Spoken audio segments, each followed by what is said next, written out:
Hello everyone, मैं doctor Sonia Trikha एक बार आपके सामने आपकी कुछ समस्याओं का हल लेने के साथ आई हूँ। आप लोगों ने बीएड का एंट्रेंस एग्जाम दिया। एंट्रेंस एग्जाम बहुत अच्छे से दिया गया, उसका रिजल्ट भी आप लोगों के सामने आ चुका है।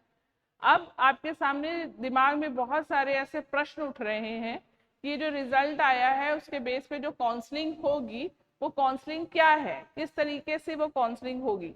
तो मैं उन्हीं समस्याओं को, उन्हीं प्रश्नों के हल के साथ इस वीडियो में आपको उनके आंसर्स अवेलेबल करवाने की कोशिश करूंगी।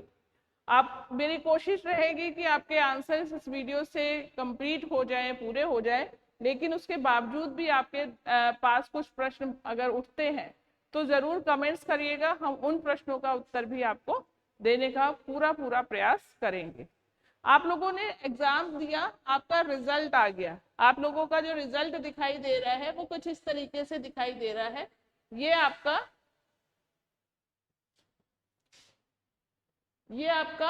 मार्क्स आए हैं और ये मार्क्स जो आए हैं यही फाइनल स्कोर भी है आपका। आपको एक नीचे नई चीज दिखाई दे रही है, वो क्या है कि आपकी स्टेट रैंक, यानी उत्तर प्रदेश की स्टेट रैंक में आपका क्या है। जैसे ये जो है इनकी स्टेट रैंक है 2,35,447 जिसकी भी है।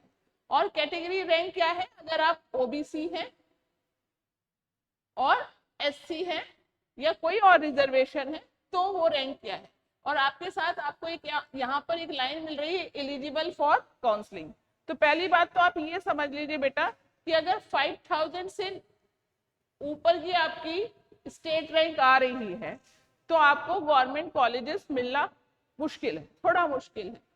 ठीक है, अब बात आती है कि हम, अगर हमारी ये रैंक आ रही है, मान लीजिए यही रैंक आ रही है, तो मैं काउंसलिंग किस तरीके से होगी।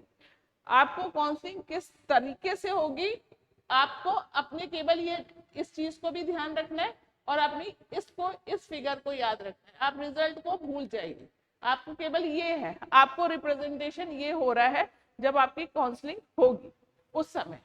ठीक है,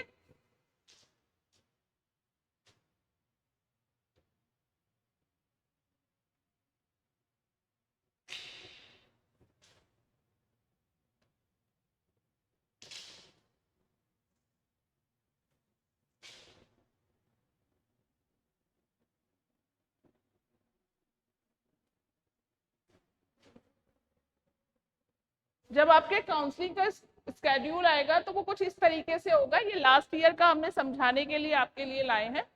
तो आप यहाँ देख रहे हैं, इस बार पिछले साल अगस्त में जैसे हुई थी तो ये आपके मंथ है, डेट है। ठीक है, और यहाँ पर उन्होंने ये चीज बताई है कि ये इस तरीके से यहाँ पर काउंसलिंग होनी है। तो आप ऊपर देख रहे हैं कि स्टेट रैंक यहाँ पर आपको दिखाई दे रहा है कि स्टेट रैंक कितना है, ये इतना है।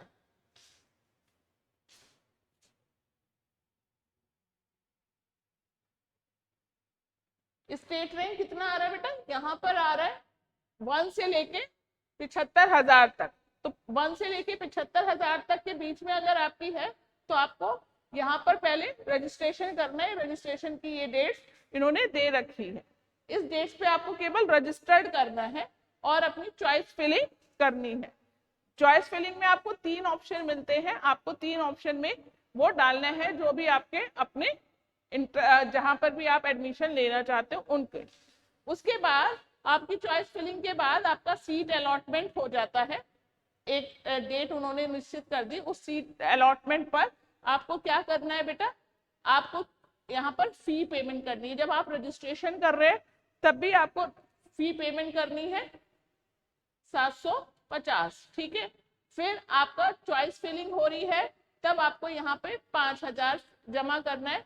और उसके बाद आपकी यहाँ पर जब आपकी जो अलॉटमेंट हो रहा है आपको वही सीट मिल गई है, वो सब कुछ ऑनलाइन। सबसे पहली बात, ये सारा प्रोसेस जो हो रहा है बेटा आपका ऑनलाइन होना है। आप किसी भी साइबर कैफे पे जाके ये काम करवा सकते हैं।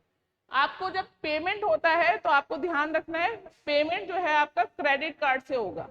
यहाँ पर आपकी पूरी 47,000 250 फीस पूरी जमा करनी है जब आपको ये आपके अकॉर्डिंग, आपकी चॉइस के अकॉर्डिंग सीट अलॉट हो जाती है। जब आप ये पेमेंट जमा कर रहे हैं तो आपको सीट का कंफर्मेशन, एडमिशन कंफर्मेशन लेटर वहां से रिलीज हो जाता है। उस पर लिखा होता है कि आप किस कॉलेज में अलॉटमेंट हुआ है।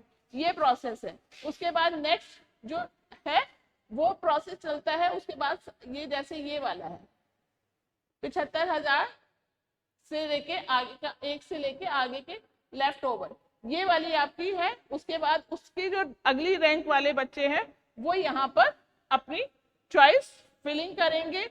उसी तरीके से ये आगे चलेगा, वही सेम प्रोसेस चलेगा, लेकिन ये उन लोगों के लिए जिसकी रैंक उससे ऊपर 75,000 एक से ऊपर की रैंक पे जा रहे हैं। ये सेम वो प्रोसेस चल रहा है। आपकी सीट हो रही है, पूरी अलॉटमेंट हो रहा है, और आपकी सीट को जैसे ही अलॉटमेंट हो रहा है, रजिस्ट्रेशन हो रहा है, चॉइस फिलिंग है, सीट अलॉटमेंट है और लेटर कंफर्मेशन मिल रहा है। लेटर कंफर्मेशन होते ही आपको वहां पर अपनी फीस सबमिट करनी है।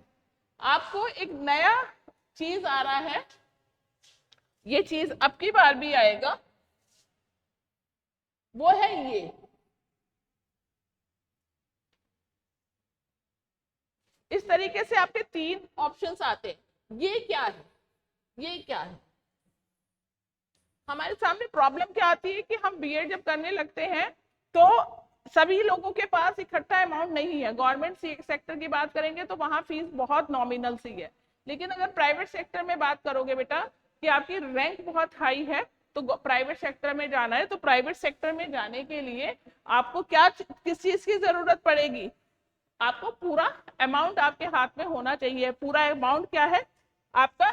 51,250। ठीक है, ये आपके पास होना चाहिए। आपके पास जो है क्रेडिट कार्ड होना चाहिए क्योंकि आपकी पूरी पेमेंट होनी है। तो फिर एक ऑप्शन आता है डायरेक्ट एडमिशन। डायरेक्ट एडमिशन में क्या होता है कि आपको जिस कॉलेज में एडमिशन लेना है आपने पहले ही चूज कर लिया। जैसे 3 ऑप्शन दिए थे ना आपने, तो उनमें से कोई 3 में से भी आपने एक चूज कर लिया। उस कॉलेज पे के पास आपने पहले ही कंफर्म कर दिया कि मैम हमें आपके कॉलेज में, या सर हमें आपके कॉलेज में एडमिशन लेना है, तो आप ऐसा करिए कि हमें अपने यहाँ ही दिलवाइए। ये ऑप्शन उन्हीं चीज के लिए है, उसी के लिए है। यहाँ पर आपकी मान लीजिए 51,250 जो फीस है, ये वैसे भी फर्स्ट ईयर की फीस है। ठीक है, तो ये फीस आप किस्तों में दे सकते हो। आपने 10,000 दे दिया, फिर आपका एडमिशन कंफर्म हो गया, कंफर्मेशन लेटर आ गया, तब आपने वहां पे 25,000 दे दिया। उसके बाद आपने आगे एग्जाम वगैरह हुए, तब आपने बाकी की अपनी फीस उनको दे दी। वो आपकी जितनी भी हो रही है,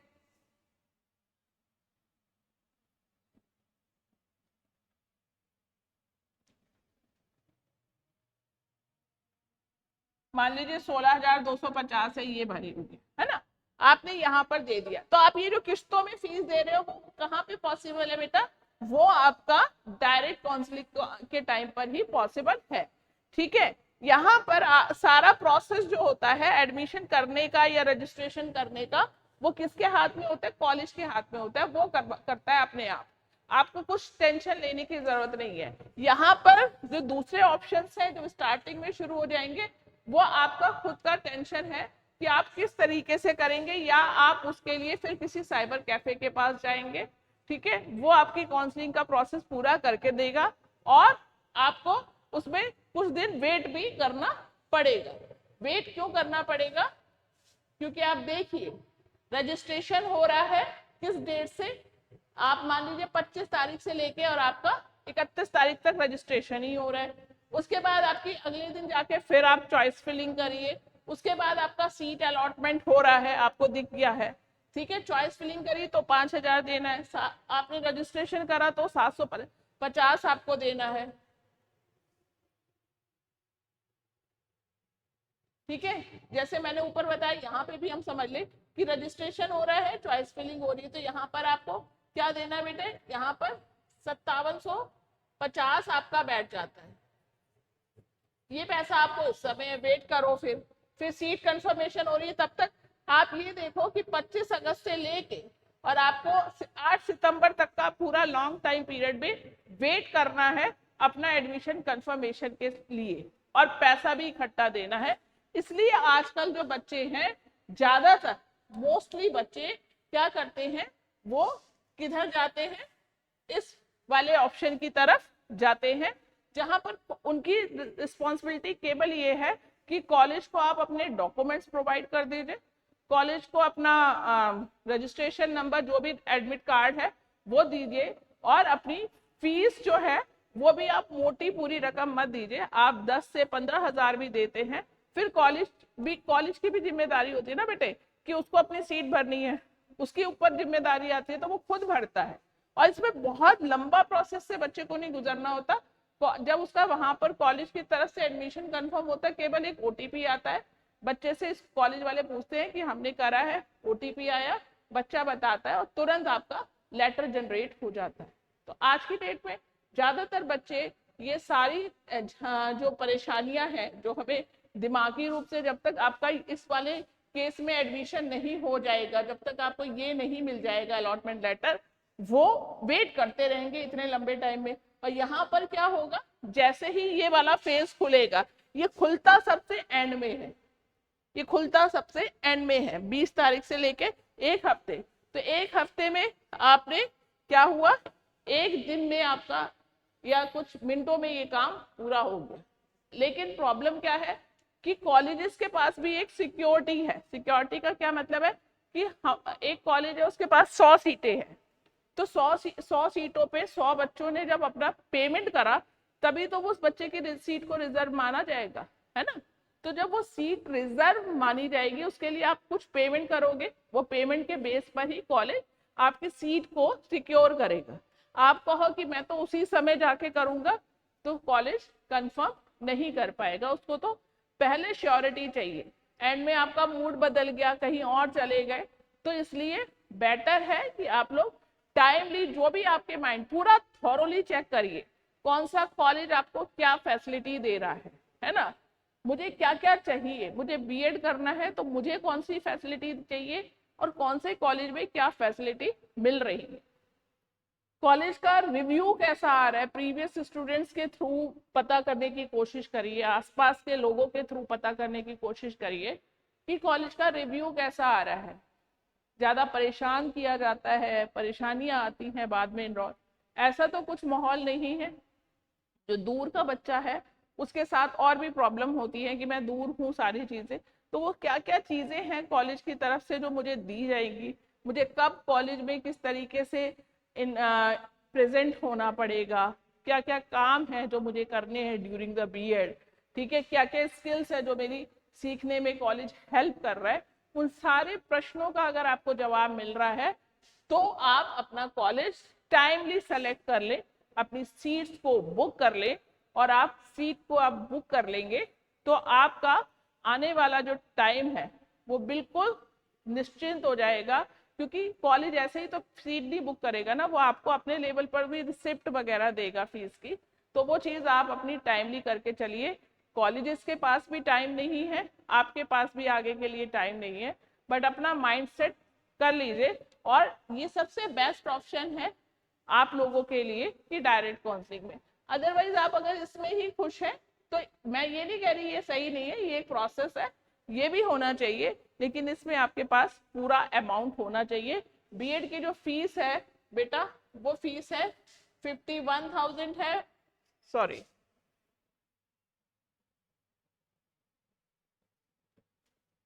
फर्स्ट ईयर की फीस आपकी 51,250 आ रही है, और सेकेंड ईयर की 30,000 आती है।